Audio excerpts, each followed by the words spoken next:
Oh yeah, time to do some shopping on eBay. Time to buy some games on eBay. Ooh, I've always wanted to get a souped up color classic. Hey Mackie, are you finished with your homework? Yeah, it's going great. Almost done with my history of computing paper. Just doing some research. Yeah, doing some research on eBay. Okay, where were we? One color classic, add to cart. Ooh, a second color classic. This one's in better condition. Add to cart. Ooh, this one has a new logic board. Add to cart. Buy it now. Mwahahaha. Whew, all this buying is making me hungry. Time for dinner.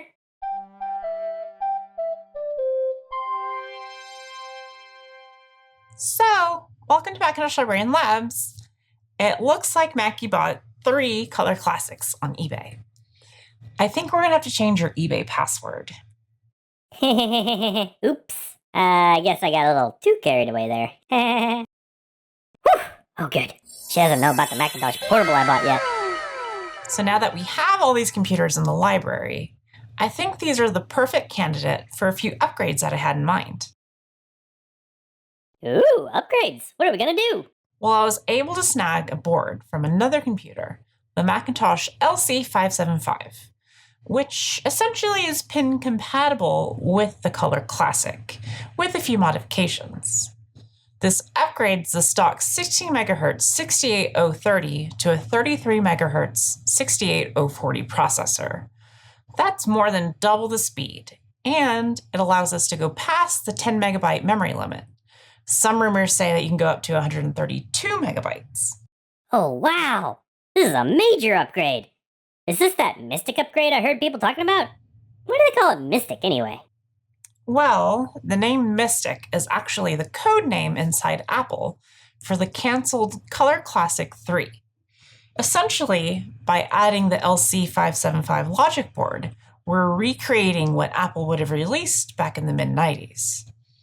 However, Apple didn't get a chance to release it since at that time they were moving to the PowerPC platform, and the Color Classic 3 never made it to market. Aw, poor Mystic, but now we can make our own. What do we do next? There are a few steps we have to take to get this LC575 logic board working in our Color Classic. While it is pin compatible, the LC575 logic board does have to be modified a little bit before it can be bootable in the Color Classic. And there's a couple options to do that. And all this data is from powercc.org.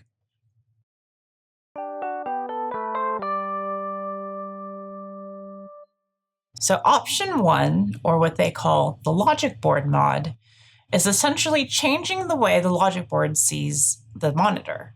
To do this, we have to remove a 0 ohm jumper, which is resistor R116. Ooh, it's so itty bitty. Once we remove this jumper, we can then solder it to where R109 would go. Then we need to remove the nearby resistor R110 if there is one. So, what does this resistor do? Well, you see, there was a methodology Apple employed in their 90s computers called monitor sense codes. Essentially, this allowed display cards to sense what kind of monitor was connected to it, thus displaying the correct resolution and refresh rate. By changing the resistors on the logic board, we can modify the sense codes, letting the LC575 logic board know that it can display at a lower resolution, allowing it to work on the small 10-inch Color Classic screen. Neat. So we can play all the cool Macintosh games in color on this? There is a little bit of a catch.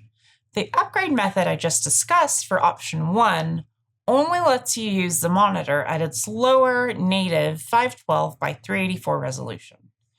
And unfortunately for a lot of color games, they were moving to 640 by 480 or VGA resolution, and therefore aren't compatible with the lower 512 resolution.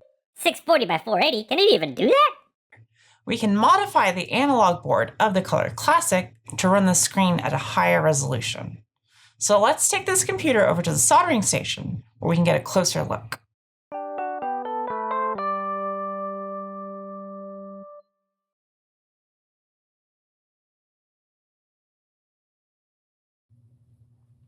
Okay, so now we have to take out the logic board. To do this, I usually pull on the SCSI port, and that's usually a good handle to pull the logic board out.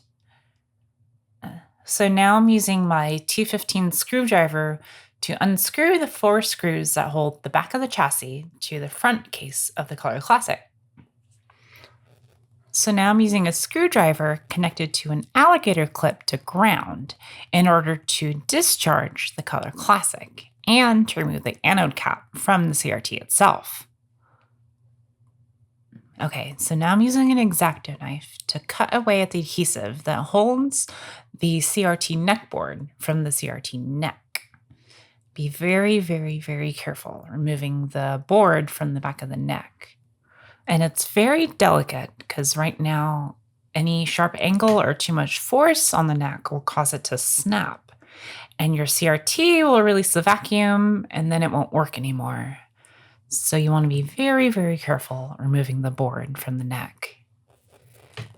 Also, and this should have been stated at the beginning, but if you're not comfortable working with high voltage electronics, don't do it. Please, this is definitely an advanced modification. You're working with the high voltage. You're also working with mains voltage, dealing with the analog power board. So just, if you're not comfortable doing it, don't do it. Ooh, careful.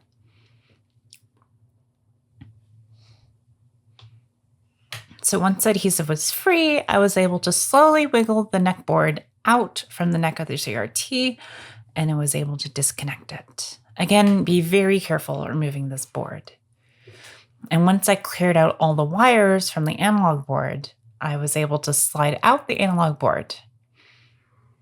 Just make sure nothing's in the way, because if anything gets snagged, you don't want it to pull on the CRT itself. And out it goes. I can see the insides. Ah!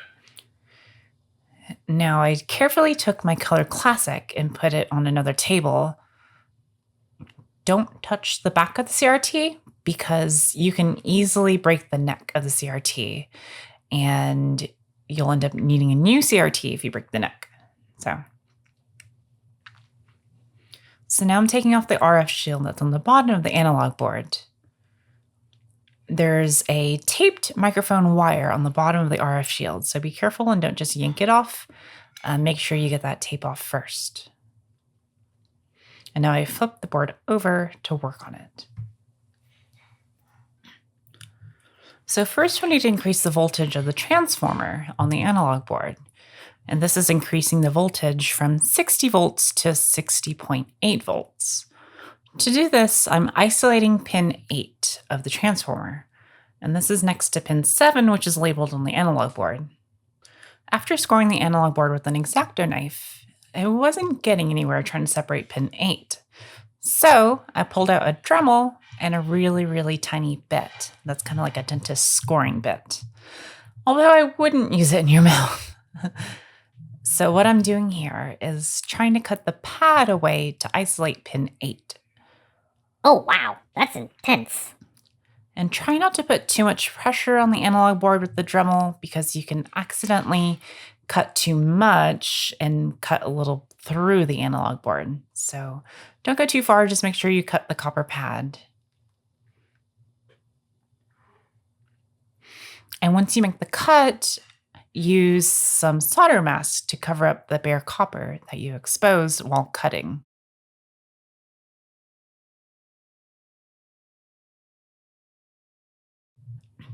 And I'm pre-tinning a 14 gauge wire. And this makes it a little bit easier to solder.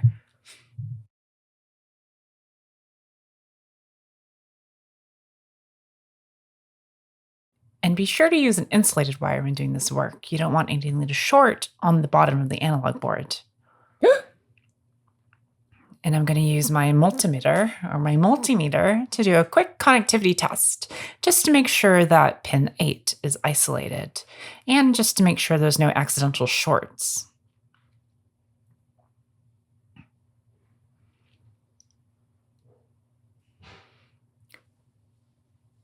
Once everything checked out okay, I went over to do the line sense modification.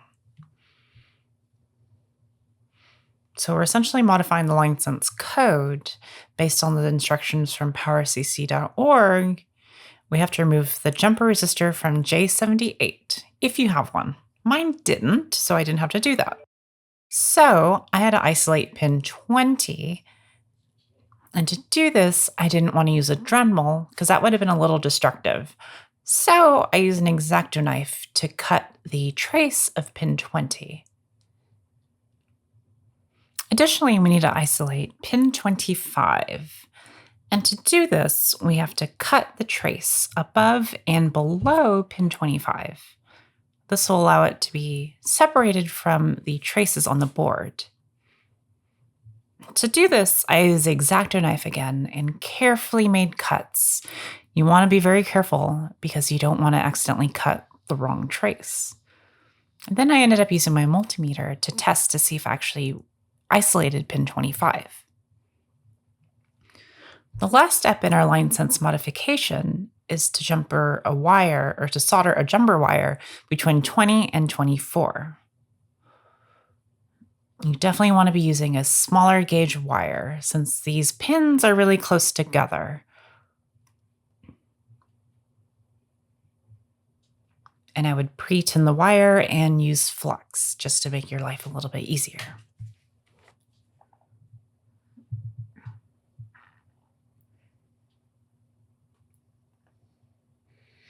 So once I have the jumper soldered down, I'm going to use the multimeter to test to see if I actually jumped pin 20 and 24 together. Also, I just want to make sure that I didn't cause any shorts with some stray solder balls or cut too many traces or didn't cut enough traces. So if everything looks good, this is your last step, and you can put the Color Classic analog board back inside the Color Classic case. So I went ahead and removed the SCADA hard drive that was included in the Color Classic, since I'm going to be replacing this with a SCSI to SD. And while you can replace the hard drive without taking out the analog board, it's a little bit easier when you get things out of the way.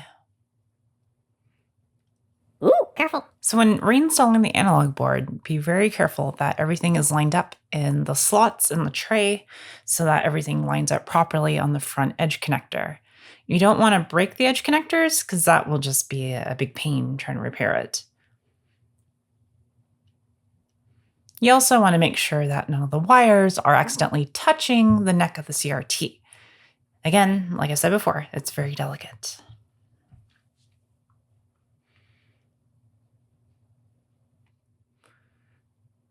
And I carefully put back the CRT neckboard. I chose not to glue mine down in case they had to redo some work on the analog board. But if you want to be extra secure, you can use hot glue or some other sort of putty adhesive to hold down the neckboard. I think there was enough friction between the pins and the CRT neckboard to hold it in place properly. And again, be very gentle. Don't push it too hard or else you might crack it.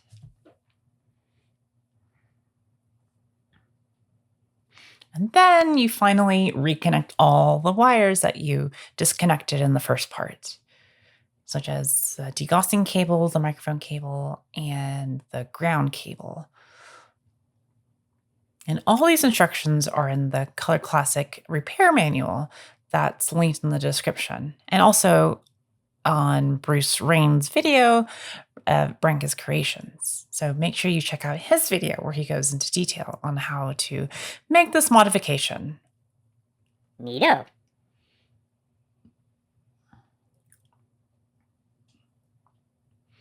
So now that we have the Color Classic back together, let's plug it in and test it. And I'm going to leave it open since I'm going to be using an insulated screwdriver to make CRT modifications. Because once we modified the resolution and the voltage, the picture is going to be a little out of whack. And you'll see it here in a minute. As the CRT warms up, you'll see that the CRT image is a little cattywampus. And so we'll have to do some modifications with the adjustment potentiometers on the back of the CRT. Wow. So here is the CRT adjustment diagram for the Color Classic. You can find this on powercc.org or in the Color Classic repair manual that's linked in the description.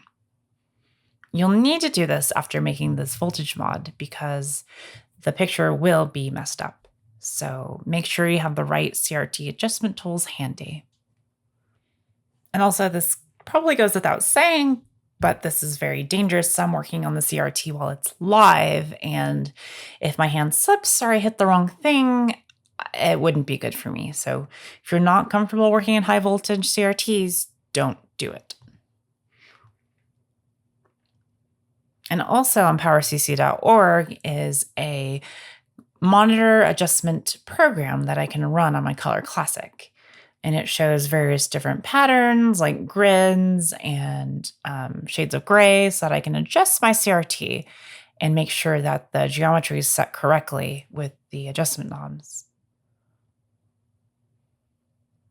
And I'm just setting the contrast and brightness. I know that there's front panel buttons for adjusting the contrast and brightness, but there are some internal modifications that we can make too with potentiometers, which will help us get dialed in a little better than just using the front buttons. So now we just put the lid back on and we should be good to go. Okay, once we put these screws on, let's take it over to the desk and do some benchmarking, comparing the Color Classic 3 with the Color Classic 1. On the left here, folks, is the stock Color Classic running at 16 megahertz. On the right is the Mystic Color Classic running at a blistering 33 megahertz. Oh yeah! Thank you for that, Maccy. So here I'm running speedometer, which is a benchmark test. The Color Classic, the Mystic version, actually completes this test in only 1 minute and 36 seconds. And I was expecting the Mystic Color Classic to be fast, but I didn't realize just how much faster it was than the stock Color Classic. While I waited and waited, this is sped up, but it actually took a while for it to complete.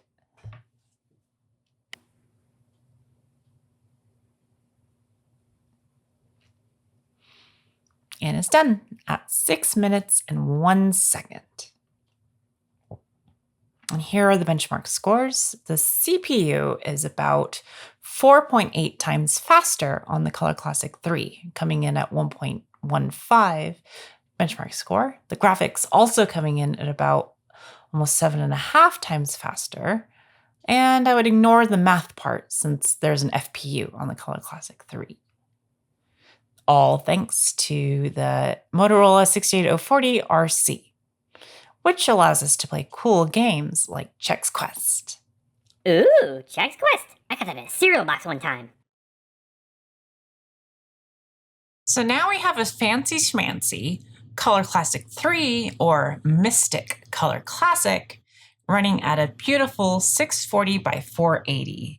With the new 33 megahertz 68040 Motorola processor and 36 megabytes of RAM, it's a major increase in speed, with speedometer benchmarks showing that the CPU is almost 5 times faster than the original Color Classic. Wow, it is a lot faster. See, Miss Fox? I knew you could put these Color Classics to good use.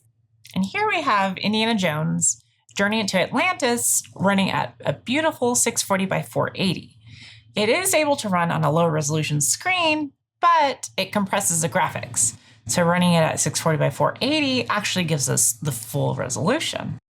Now it's time for me to play video games in a crisp 640 by 480.